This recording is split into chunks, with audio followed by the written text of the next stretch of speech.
இன்று உன் அப்பன் உனக்கு தருகின்ற இந்த வாக்கு நிச்சயமாக இந்த வாழ்க்கையில் உனக்கு மிக பெரிய பயங்கரத்தை ஏற்படுத்த ஒரு நிகழ்வை பற்றி இது நிச்சயமாக என் குழந்தையே இன்றே இது என்னவென்று நீ தெரிந்து கொள்ள வேண்டும். நேற்று இரவு உன் இல்லத்திற்கு வெளியே நடந்த விபரீதம் பயங்கரமான விஷயம் என்ன என்பதை உன் அப்பன் உனக்கு என்னவென்று சொல்ல வந்திருக்கின்றேன். ஒரே ஒரு வாய்ப்புதான். என்ன தெரியுமா? மீண்டும் மீண்டும் இதை நாம் சொல்லிக் கொண்டிருக்க கூடாது. இந்த பிரச்சனை முடிந்து விட்டது. அதனால் நாம் இதை பற்றி பேசிக் கொண்டிருந்தோமானால் அது நமக்கு மறக்காமல் நம் மனதில் எப்பொழுதும் வேதனையை கொடுத்து கொண்டு இருக்கும். இன்றோ இந்த பேச்சை பேசி முடித்து விட வேண்டும். மீண்டும் இது உனக்கு நடக்காமல் நான் பார்த்து கொள்கின்றேன்.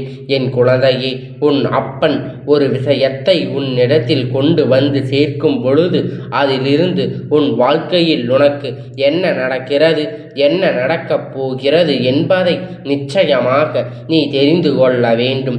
உன்னோடு இருந்து நான் உனக்காக தருகின்ற ஒவ்வொரு மாற்றங்களும் ஏதாவது ஒரு வகையில் உனக்கான நன்மைகளை இந்த வாழ்க்கை கொண்டு வந்து சேர்த்து கொண்டுதான் இருக்கும். நம்பிக்கை கொண்ட என் பிள்ளை, அன்பு மட்டும் போதும் என்று என் முன்னால் நிற்பது நான் அறிவேன். என் பிள்ளையே, தெய்வம் ஒன்றே தனக்கு கதி என்று நம்பிக்கொண்டிருக்கும் உனக்கு என் நாளும் முன் இல்லத்தின் வாசலில் அத்தனை தெய்வங்களும் காவலுக்கு நிற்கின்றார்கள் என்பதை மறந்துவிடாதே. ஒவ்வொருவரும் ஏதாவது ஒரு பிரச்சனையில் இருந்து உன்னை மீட்டெடுத்து கொண்டுதான் இருக்கின்றார்கள். உன் வாழ்க்கையில் இருக்கின்ற எல்லா பிரச்சனைகளுக்கும் ஒவ்வொருவரிடத்தில் இருந்து ஏதாவது ஒரு தீர்வு உனக்கு கிடைத்தே தீரும். எந்த தெய்வத்தையும் வணங்கினாலும் சரி, தெய்வத்தின் அருகில் அருளும் உனக்கு நிச்சயமாக கிடைக்கும். நீ அவற்றை வணங்கினாயே, என்னை வணங்கவில்லையே என்றெல்லாம் ஒருபோதும் உன் அப்பன் நான் கேட்பதில்லை. ஏனென்றால் என் குழந்தையே, தெய்வங்கள் எல்லோரும் ஒன்றுதான். அவர் எடுத்த ரூபங்கள் வேறு. அந்த நேரத்தில் தீய சக்திகள் அளிக்கும் பொருட்டு அவர்களுக்கு கொடுத்த அவதாரத்தை அவர்கள் சரியாக செய்து முடித்திருக்கின்றார்கள் என்றுதான் சொல்ல வேண்டும். அப்படி இருக்கும் பொழுது தெய்வங்களுக்குள் ஒருபோதும் எந்த ஒரு பாகுபாடும் கிடையாது என்பதை உணர்ந்து கொண்டு யாரை வணங்கினாலும் ஒட்டு மொத்தமாக நம் தெய்வங்கள் வணங்கியதற்கு சமம்தான் என்பதை நீ புரிந்து கொள்ள வேண்டும். அப்படி இருக்கும் பொழுது இந்த வாழ்க்கை உனக்கு கொடுக்கின்ற ஒவ்வொரு விஷயங்களும் நீ என்னவென்று சரியாக புரிந்து கொள்ள வேண்டிய நேரம் உனக்கு வந்து விட்டது.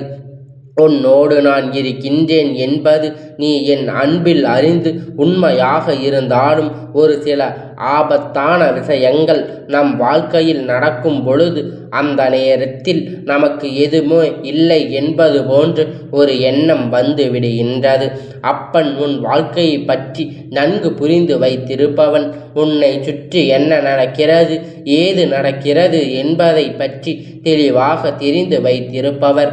அப்படி இருக்கும் பொழுது உனக்கு ஒரு பிரச்சனை என்று ஒன்று வந்தால் அதை உன் அப்பன் நன்கு கண்டுகொள்ளாமல் விட்டு விடுவேனா? எந்த நிலையிலும் நான் ஒருபோதும் எந்த ஒரு விஷயத்தையும் உன்னோடு இருப்பதற்கு நான் அனுமதிக்க மாட்டேன்.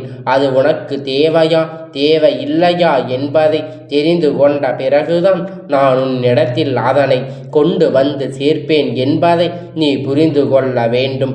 அந்த வகையில் நேற்று இரவு உன் இல்லத்தில் வாசலில் நடந்த அந்த பயங்கரமான விஷயம் இன்று நீ தெரிந்து கொண்டாயானால் நிச்சயமாக என் குழந்தை உன் மனதில் இருக்கின்ற பல குழப்பங்களுக்கு தீர்வு கிடைத்துவிடும். அந்த விஷயம்தான் இந்த வாழ்க்கையில் உனக்கான நன்மையை, உனக்கான நம்பிக்கையை, ஒரு நல்லதை கொடுக்கும். நம் ஒரு நிமிடத்தில் எல்லாவற்றையும் தவறு என்று சொல்லிவிட முடியாது.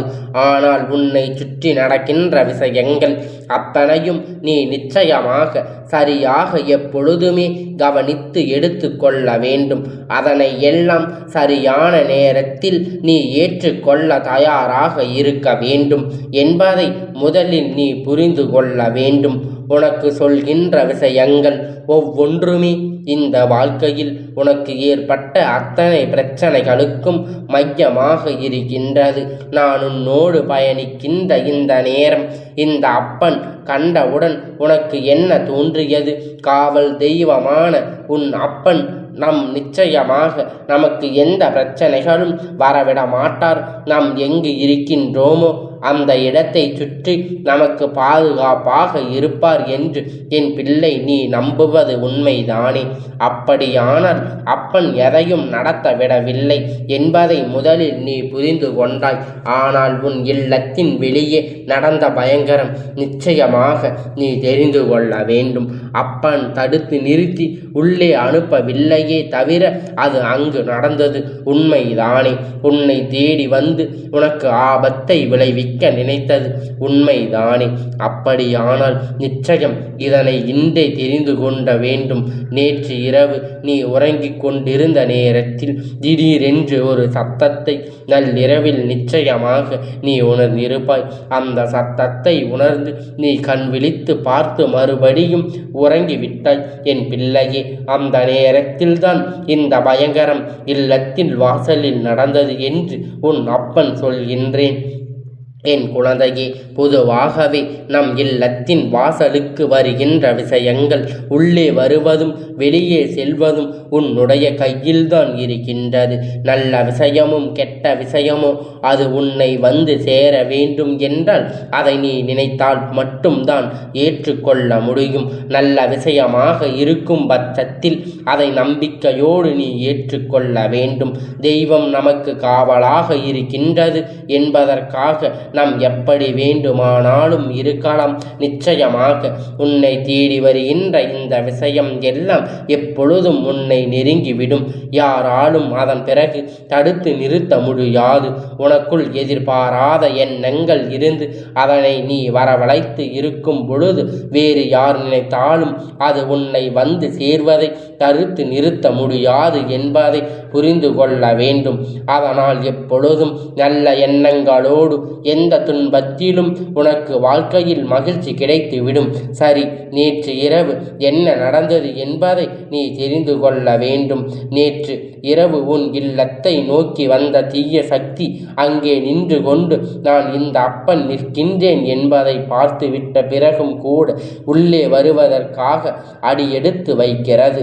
அப்பன் நில் என்று சொன்னதுமே அந்த தீய சக்தி ஒரு அடி கூட பின்னால் எடுத்து வைக்கவில்லை. என் இடத்தில் நீ யார் என்று தடுத்து நிறுத்துவதற்கு நான் எத்தனை பெரிய தீய சக்தி தெரியுமா? நான் இங்கு ஒரு உயிரை அழிக்காமல் செல்ல மாட்டேன். நாளைய விடியலில் இந்த குடும்பத்தில் அழுகை சத்தம் கேட்க வேண்டும் என்று அது என்னிடத்தில் சொல்லியது. நீ தீய சக்தி எனும் பொழுது உனக்கு இத்தனை மனதுக்குள் திமிரி இருக்கின்றது என்றால் நான் நல்ல சக்தி, இந்த குடும்பத்தை காக்கின்ற ஒரு சக்தி. நான் இவர்களுக்கு என்றும் பாதுகாவலனாக இருந்து கொண்டிருக்கின்றேன். அப்படி உன்னால் என்னை தாண்டி அங்கே செல்ல முடியாது என்று கேட்டதற்குதான் அந்த தீய சக்தி இந்த அப்பன் சண்டையிட்டது. சண்டையில் இந்த அப்பன் ஓங்கி அடித்த அடியில் அந்த தீய சக்தி தரையில் புகுந்தது. அந்த நேரம்தான் நீ சத்தம் கேட்டு சட்டென்று கண் விழித்து பார்த்தாய். இப்பொழுது அப்பன் சொல்கின்ற விஷயம் உனக்கு புரிகின்றதா என் பிள்ளையே? இப்பொழுது நான் சொன்ன இந்த விஷயம் அவ்வளவு எளிதாக யாராலும் தெரிந்து கொள்ள முடியாது. இப்படியெல்லாம் நடக்கும் என்று நிச்சயமாக உன்னுடைய மனதுக்குள் தோன்றலாம். ஆனால் என் குழந்தையே, தெய்வம் இது போன்ற ஒரு தீய சக்தியை உன்னுடைய இல்லத்தில் தெரிந்து கொண்டால் ஆனால் மிக பெரிய புண்ணியம் உன் வாழ்க்கையில் இருக்கின்றது என்று அர்த்தம். எல்லாவற்றையும் கடந்து மீண்டும் மீண்டும் அது உள்ளே வர முயற்சி செய்து பார்த்தது. பொறுக்க முடியவில்லை. இந்த அப்பன் என்னுடைய கோபம் அதிகரித்து விட்டது. அந்த தீய சக்தியை விரட்டிவிட நான் என் கையில் இருந்து தருவாளை எடுக்க வேண்டியதாக இருந்தது. என்னுடைய காகிதத்தை வேலை எடுத்து அதனை பழி வாங்க வேண்டும் என்பது அதனுடைய விதியாக இருக்கும் பொழுது யாராலும் அதனை தடுத்து நிறுத்த முடியாது. அந்த வேலாயுதத்தை எடுத்து தீய சக்தி எல்லாம் விரட்டி முடியுமா? மனிதனால் இருந்தால் வெற்றி வீழ்த்தி விடலாம் என்று கேட்டீர்கள் அல்லவா என் குழந்தையே? இந்த அப்பன் அது சக்தி வாய்ந்த வேலாக இருக்கும் பொழுது தொட்டாலே அது மீண்டும் ஒருபோதும் உன் இல்லத்துக்குள் வந்து விடாது. உன் இல்லத்துக்குள் வருகின்ற எண்ணத்தையே அது விட்டுவிடும். அது மட்டும் அல்ல, அதோடு அது அழிந்து போகும் என்பதைத்தான் உன்னை அதோடு அதன் ஆயுதம் முடிந்து விட்டது என்பதுதான் உண்மை. என் செல்லமே, என்னுடைய ஆயுதத்தை வைத்து அதனை ஒரே அடியாக அடித்து விரட்டி விட்டேன் என்பதுதான் உண்மை. நியாயம்தானே? இந்த சத்தத்தை உணர்கின்றாய் பிள்ளை? எல்லாம் அப்பன் உன் இல்லத்தின் வாசலில் நடத்திய ஆட்டம் என்னவென்று என் குழந்தை இதுவரையிலும், இந்த நொடி வரையிலும் இந்த அப்பனை நீ கேட்டிருக்கின்றாய் என்பது உண்மை என்றால் நிச்சயமாக இன்று எனக்கு நீ ஓம் சரவண பவா போற்று என்று பதிலிட வேண்டும். அப்படி இல்லை என்றாலும் அப்பன் ஓம் சரவண பவா போற்று, அப்படி இல்லை என்றாலும் முருகா போற்று என்றாவது என் பிள்ளை எனக்கு பதிலிட வேண்டும். எதற்காக நீ நிச்சயமாக இந்த விஷயத்தை தெரிந்து கொண்டாயோ இல்லையோ என்பது எனக்கு தெரிய வேண்டும் அல்லவா? உனக்கு கிடைக்கும் பொழுது நிச்சயமாக அது என்னவென்று நீ பார்த்தாய் வேண்டும். உன் மனதில் இருக்கின்ற விஷயம், உன்னுடைய மனதில் இருக்கின்ற வேதனை, அத்தனை சிந்தனை என்றும் இவை எல்லாமே மேலும் மேலும் உன்னை காயப்படுத்தி கொண்டிருக்கின்றது. ஆனால் உன் அப்பன் நான் இருக்கும் வரை உன்னை சூழ்ந்து வருகின்ற ஆபத்தில் இருந்து உன்னை நான் பல போராட்டங்களை சந்தித்து மீட்டெடுத்து விடுவேன். அதனால் என் பிள்ளையே, உன்னை சுற்றி நடக்கின்ற விஷயங்களில் உன்னுடைய கவனத்தை சரியாக செலுத்தி கொள்ள வேண்டும். இந்த வாழ்க்கை உனக்கு கொடுக்கின்ற ஒவ்வொரு விஷயத்தை பற்றியும் நீ சரியாக புரிந்து கொள்ள வேண்டும். என்ன நடக்கிறது, ஏது நடக்கிறது என்று சொல்லி என் குழந்தை வருத்தப்பட்டு நிற்பதை முதலில் நீ நிறுத்திவிட்டு இனி உன்னை சுற்றி நடக்கின்ற எல்லா விஷயத்தையும் எப்பொழுதும் உனக்கு துணையாக இருந்து இந்த அப்பன் அதற்காக நின்று உன்னை காப்பாற்றுவான் என்பதை நீ புரிந்து கொண்டால் போதும்.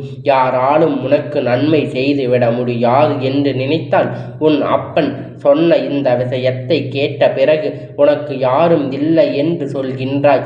யார் இருந்தாலும் இல்லை என்றாலும் உன் அப்பன் நான் நிச்சயமாக உனக்காக இருக்கின்றேன் என்பதை நீ புரிந்து கொண்டாலே போதும். இனி வரக்கூடிய நேரம் இந்த வாழ்க்கை உனக்கு கொடுக்கக்கூடிய அற்புதம் என்றும் இவை எல்லாமே உன்னை மேலும் மேலும் வலிமைப்படுத்தி கொண்டிருக்கும் என்பதை நீ புரிந்து கொண்டாலே போதும். அப்பனுடைய நோட்டம் ஆரம்பித்து விட்டது. இந்த ஆட்டத்தை நீ இப்பொழுது ஆட ஆரம்பித்து விட்டேன்.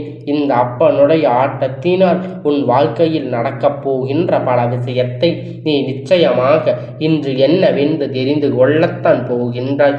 உன்னோடு இருந்து கொண்டே உனக்கு மேலும் மேலும் பல கஷ்டங்களை கொடுத்தவர்கள் இன்னமும் அதே கஷ்டத்தை உனக்கு கொடுக்கத்தான் நினைக்கின்றார்கள் என்றால் இந்த நொடியில் நம் இதற்கு ஒரு பொழுதும் அனுமதி வழங்கக்கூடாது என்பதை புரிந்து கொள்ள வேண்டும்.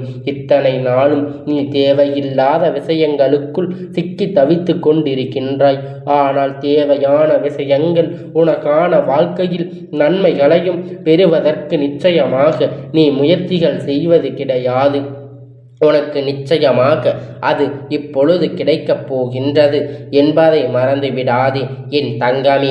இந்த அப்பனுடைய ஆசீர்வாதங்கள் உனக்கு எப்பொழுதும் முழுமையாக கிடைத்து கொண்டே இருக்கும்.